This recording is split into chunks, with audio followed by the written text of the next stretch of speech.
there is, the Constitution says the armed forces should protect the Constitution.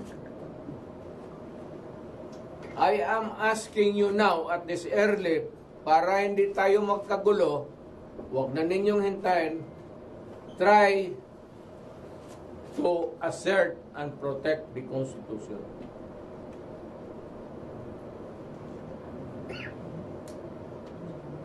Okay, ready? What is your reaction to the statement of Mayor Basti calling PBBM to resign? Can you speak louder, please? What is your reaction to the statement of Mayor Basti calling PBBM to resign? Resign. Reaction, statement, di ba statement? Parisain si Marcos. Parisain si Marcos. Well, si Basti, siyempre, galit yan. Kasi kapatid niya nandiyan eh. Kung tanggalin mo yung Constitution, sana pulutin si Inday.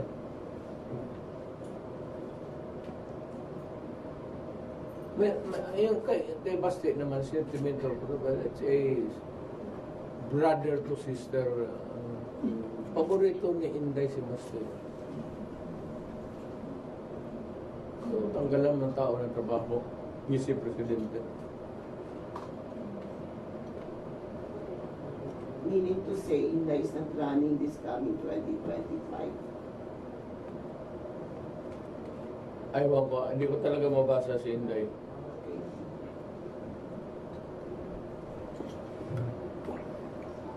Bahala na siya, wala man ako. Retired naman ako. Sila lang magkapatid mag-usap. Kami ba sa Davao, it's really an irony that I was one of those against dynasties. Pero nangyari kasi niyan, alam naman ninyo, kayo, nandyan mo kayo kay... Nung magbitaw ako sa mayorship, ang mga barangay captain naman ng si Inday, sir. Inday, ito si ano na, okay, sir, Inday. Oo, di na pilitan ako kasi yun, si Inday. Pati gusto ko rin, ako ginusto ko rin talaga para ma-maintain yung grip sa syudad. Hindi pa masyado stable. Gapon, election, so ngayon, si Basti na naman, mayor. Okay man ang Davao, wala man ang nangyayari, wala mang hold up, wala lahat. Oh. So, if you think na yung mga Duterte sakto na, sufficient for ngayon, kung nagkagulo, litsi-litsi, nalakawan dito na, you have every right to change them. Pero ang akin lang naman, wala naman kayong nakikita na disiplinado naman. Itong mayor, tahimik lang. Ayaw mo. Ganun talaga. It's his nature. So for as long as the city is run peacefully, clean, order,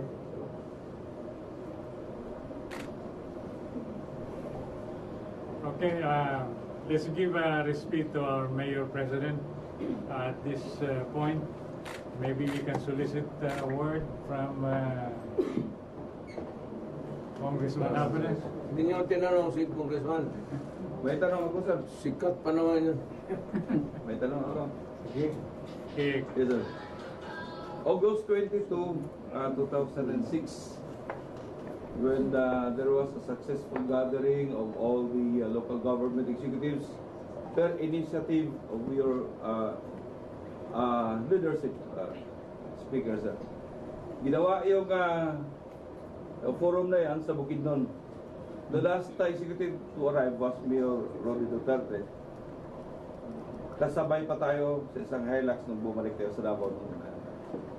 And there were about 98% attendance of all the local chief executives. Ngayon ho ba, granting we have the same direction as like that of Mindanao Initiative, can we still gather the same kind of support, sir? Sa akong tanaw, no, to be honest about it, pag ma-explain lang o maayo ang objective sa mga local executives, I think we can gather more than that. Yun aning magod. Kaganina, ipangutana kung katong session, kung dili bloody, no. Let us take the case of Singapore. When Lee Kuan Yew and the other leaders in Singapore decided to secede from Malaysia in 1963, 64, and 65, wala may bloodshed. Wala. It was peaceful. Istorya sila Kuan, no? Si Lee Kuan Yew allow us to separate from Malaysia. Because maybe in the future, we can help you. So, ang nahitabo, we all know, Singapore tanawan ni. What is the size of Singapore? Exactly as small as Siargao Island of Surigao del Norte. Iyon analagad ako. No natural resources, no agriculture. Even the waters of Singapore is imported from Malaysia. Had Lee Kuan Yew and the other leaders then not mustered enough courage to separate from Malaysia, maybe until now, Singapore is still a part of a third world country. But look at Singapore now. Asang Singapore? First world. First world. Karon, i-compare nimo sa Mindanao. Ang Mindanao, daghan o kuan o natural resources, agriculture, na mga tao, no? There is no reason why an independent Mindanao country will not succeed. Wala reason. Ang asset lang sa Singapore isa, good governance. And we have a lot of leaders in Mindanao nga maayo, no?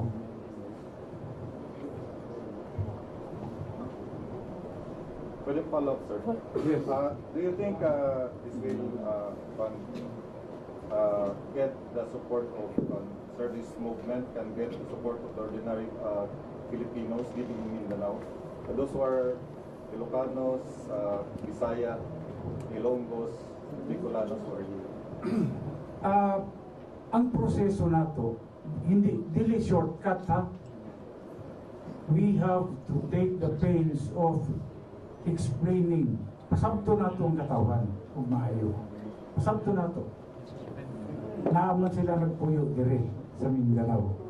Naturally, gusto ka nga ang imong mga anak na ay kaugmaon.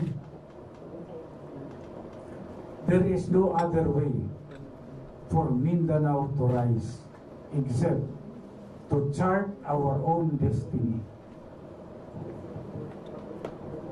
Sir Jun? Congressman, follow up lang, sir. Yes. Yes, you started talking about the Mindanao independence during the Guardian Assembly in Mako last December yata yun. Yes, Sabi niyo, iikot kayo sa buong Mindanao. Yes, Kung correct. nakakuha na ba kayo ng support, sir, sa mga local chief executives? Honestly, wala pa ko makasugod og tuyok sa Mindanao. Before, yung tuyok ko, I was with Ruben Canoy and Colonel Alex Noble. But now, recently, wala pa ko katuyok. But I intend to do so since this is my last term in Congress. So, pero may mga support na, sir, na nag-signify na support ng mga... Ang grupo namo sa una, intact gihapon. Nagyapon. Ang grupo, meaning to say yung Mindanao Republic Group. Yung One People Mindanao. Yung sa dati. Oh, yun. Ano yung kuda? Wala man tayo question Pilipino matantanan. Ako na ako igsuon sa Manila. Nagpuyo nga to. Sila, mga Tagalog na angare, walang problema yan. Ang problema, it's not the people.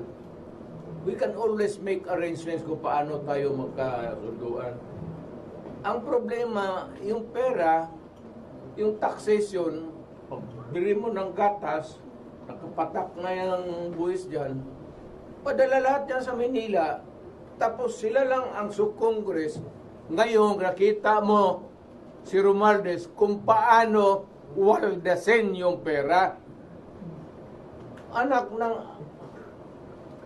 para kami murot taga-contribute nga itong kwarta nga, o sige, kaligo mo kwarta nga na, unya kami dito, kailangan kami ng mga projects, dagang dalan, wala pa masimento, eskwelahan, ang moro, kailan pa ito maging makatikim ng medyo kalayaan nila. Moro, hindi naman interesado makipagbarilan. Alam mo nila maubos tayo kung gano'n. Kaya hihintay lang sila ng panahon na baka magdating. Kaya,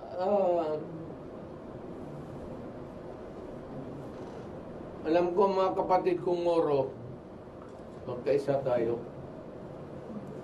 Gawain natin yung Mindanao. Kasi kami, alam mo, ako kay lula ko, di man ako salipusa rin ako, pero Mindanaoan ako, by blood. Yung nagpunta dito, mga Tagalog, Bisaya, iintindihin naman ninyo na noong panahon na yon, hindi naman namin ginusto na kung talagang pupunta kami, mag-away tayo. Ngayon nandito na tayo, wala man tayo magawa. Tapos na tayo nag-away, nagkaubusan na lang tayo. Walang nangyari sa ano. Kaya mag-usap na lang tayo. Sabi ko nga, gusto ninyo, one Mindanao tayo. Paraan natin sa proseso na legal. There is such thing as a body that would hear you, petition to secede, and it will mag-survey sila, tapos bibisito, kung manalo, tapos if it's valid, ang sabihin ko man, pera namin putang ina, inuubos ito mga yawa na ito. Ginagastos lang. Kayaman na natin dito sa yung mina nandito, ang mining nandito, pinakamahal yung copper. Meron pang titanium. Mr. President, ang secession of federal, iba na. Iba yan. Iba. Secession is mag-separate ka. Separate talaga from the national government. Hindi, secession hindi yung gobyerno. Mag-separate sila. Separate talaga. Tapos itong federal, kung gusto mo unitary, federal. Okay. Biyaan na to sa magkadil. Balikan na to ang main issue na naimong kayubo sa kasultanan ng gobyerno, sentimento. Pwede ba nga, kaya ba nga magdeklara karon nga mayroong tag one nation, one opposition? Hindi. Kaya. Hindi pa kaya. Sa ngayon. At saka yung magsige ka one opposition, pagtangin na ang pera na maglalaban sa iyo, pera mo. Realidad, Mr. President. Para tayo. Bigay lang yan sa mga congressman, kaya sila na tangin na. But sir, can you define the relationship of the Marcoses and Dutertes right now? Kasi sa social media, nag-aaway yung supporters ng Yeah. BBM and Dutertes. Huwag kayong mag-away. Ako, I'd like to... Huwag kayong mag-away kasi hindi mo kami nag-aaway ni Presidente Marcos. Sinasabi ko lang sa kanya, huwag kayong pumasok dyan. Kung hindi niya ituloy, happy days are here again. Huwag lang yan kasi hindi talaga pwede sa Pilipino. Yan para kasi pagpahaba nila. So this is like an advice to the Oo, Marcoses? sabihin mo na makukuntinto ka na lang. Enjoy the remaining years of your presidency. Huwag ka na maghanap ng gulo kaya baka Marcos Senior ka. Ikaw bitaw, ulit mo dayon, tuluman. So still, unity is intact, sir. Well, to a certain extent, meron na siguro yung because marami na rin kasi yung mga loyalists ni Marcos na calling for the Vice President to resign. Baka out of delicadeza, sisibat niya. Pero hindi yan sisibat ngayon. Kasi parang iniwanan niya si Marcos mag-isa. Pero civil try to fix them between the two of them. Mag-alis na yan. To clarify, sir, Okay, excuse me. May I call him Carol? Carol, well, Oh, Carol.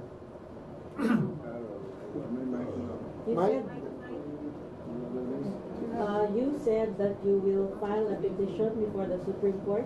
Yes, The COMELEC yesterday suspended the proceedings for the People's Initiative. So what is your course of action? Kaya nga, mapag-aralan namin yan. Not tomorrow, the day after. Pupunta ako ng, hindi, mumutan academic yan eh. Kaya nga, exactly. Pahiya tayo, bakit ka mag-file ng, scrap of paper, sabihin ng Supreme Court yan. What are you? You're trying to plug the dockets na wala namang ano. So, let us see what develops. How sincere is this stoppage? If at all it is. Para, yan lang ano natin. Huminto lang sila. It will stop the hemorrhage. Pati yung pera, ayusin nila yung pera because yung pera, we will always demand. Paano na yung pera na nagastos na? Out of the budget. But that is also the same question being asked of the Duterte clan, right? The accountability for the public funds, for the confidential funds used for the 11 days, 125 million spent in 11 days. That's part of. Hindi naman kailangan yung bendes, may supervisor ka dito, may superintendent ka. Ganun man yan. It was not intended a confidential fund para iyo. Confidential fund, i-distribute mo yan sa school superintendent, supervisor. Hindi mo kailangan na. Bakit mo hawakan yung confidential fund? Kagaya ko. Dito sa Davao. Pag nandyan na magsabi na ang treasurer, mag-release na ako ng confidential fund. Command conference. Mate, Maynila, ganon rin. Command conference, mas malaki doon. Hindi mo pwedeng hawakan mo yung for what? Ibigay mo para magamit. Sir, of course you were the presidential candidate and later the president who campaigned on the shift to a federal system of government. You were going to amend the Constitution. That was your promise in 2015. And then you won because of that promise, partly because of that promise also. Speaker Alvarez is here. You had a supermajority. But whatever happened to that federal system? Well, to be prudent about it, I constituted a commission. Sabi nila, it is not the right time. But they had a Federal Republic of the Philippines. Yeah, it is not the right time to do it. But Kasi pa yung mga sporadic, may sporadic rebellion pa eh. Ganon, ngayon, ito, baka ituloy na lang talaga nila ang separation. Okay. Can you walk us through about this plan to, what is this exactly? This is, you said it's not a political party, so you're talking about a movement. What is the name of this movement? Is there a new name for this? Is this hakbang na maisog? Is this what it's all about? We will just forgo at this time yung pangalan-pangalan. Alam mo ba, pang-arte lang yan eh. We will try to talk to each other. Maybe they can come here or I can go there, cup of coffee. Tapos, if I can gather enough, not really, baski hindi yung malalaking leader. What I need, sabi ko nga, yung mga tao na Yogi Bebot, kung sakali lang, kung pwede lang, yung mga tao na may prinsipyo, kilala. But how do you intend to push through with this movement, considering that this is pre-election year? In 8 months, there will be filing of certificates of candidacy, and in 16 months, there will be the election. So how can you? Well, he has a political party existing, and I have. Maybe we can use whatever organization that fits us. To push for a federal Not this time. Hindi nga pwede, sabi ng ano. Sabi ng mga military, mga taga-UP, hindi talaga pwede. Because there are sporadic na may rebellion dito, may ano doon. Baka tuluyan ng But you were talking about the Federal Republic of Mindanao. It will come. Ganito yan, Carol. At this time, we have to educate the people about this advocacy of a Mindanao independence. We have to talk to the leaders, convince them why we have to do it. And then, pag okay na, maybe we can form a solid group to push the realization of that advocacy. Timeline, sir. Do you have an idea? Do this in 3 years or more? Depende sa dagan sa panahon. We'll take our time. We'll take our time. We are not in a hurry. Mayor, asan ang mas mahirap dalhin, ang mas mahirap na going into July 2016 elections or ngayon na itong pinaglaban mo? Itong election. Yung 2016 election at saka ito ngayon na pinaglaban mo.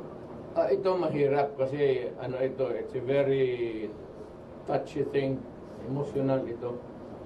Because of the desire of these 4 people only.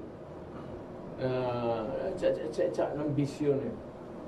Ngayon, kita ko naman ako, retired na ako, but bigla ako nagpatawag ng rally because nobody in the horizon was talking about it. There was no Filipino in Luzon, Visayas, or Mindanao. Cebu, maingay man sana yan. Wala naman tindig. So, sabi ko kay June Ibasco, mag-rally tayo. You just announced that. Kung, sabi ko, if we can gather 1,000 or 2,000, okay na sa akin. So that I can just ventilate. Ang pag dito, nagdatingan pa ang mga taga Maynila. And you said it's going to multiply to other areas. Well, bahala sila. Basta alam nila na kami, mayroon na rin kaming agenda. Pumasok na rin ang bakukang sa ulo namin. Kasi kung ganito lang tayo, and iwaldas ninyo yung pera, putang inang namin, iwaldas ninyo dyan sa mga pamigay-migay ng mga pambili ng buto, putang ina, magsisid kami. Inyo na yan. Sige, bilhin ninyo lahat. Okay, I'll just entertain 2 questions. Go ahead. Sir President, are you running for president again? No. I am permanently retired. Permanent na yan. Walang halong yan. Ayaw ko na. Pagod na ako, hindi ko na kaya. Maski maglakad ako, natutumba na ako. I'm 80 years old. Hindi talaga 80. Kaya ano lang kasi yung paik-it lang para Never deny. para sabihin talaga na matanda na. Okay. Sir, last question from me. Is there a possibility for a reconciliation? Kasi si Senator Onasan, para may panawagan din sa'yo, I think nabasa niyo yung statement ni Onasan. Yes, sabi niya, I want to mediate. Wala na akong problema. Pero sabihin ko kay Greg, ang demand ko is this. Sabihin mo sa kanya, drop it like a hot potato. And everything will be heaven tomorrow. Okay, that's the last question. As I said, thank you, Mayor President. Thank you, Deputy Speaker. Ito lang ang masabi ko, the one last statement. Alam mo kasi, the purpose of this constitutional change is not for anything. It's not even for parliament or the essence of presidential type. It's a mechanism for perpetuation of power.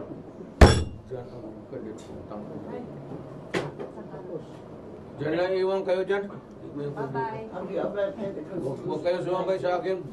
Tulak ko kayo sa daanan. Sir, pwede ka picture kayong lahat, sir? Have you averted the constitutional crisis in Duarte within the Sunday? Again? Have you averted the constitutional crisis in Duarte within the Sunday? May nakita ka ba ng constitutional crisis dahil sa naganap na Wala. At this time, Have you averted? Okay.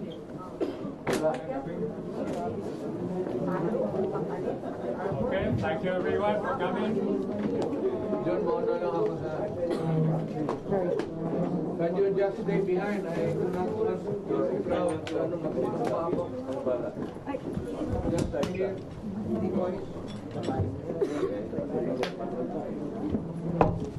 Philip, ka? Sure. Madali na magpalit-palit. Sure na pina. Huwag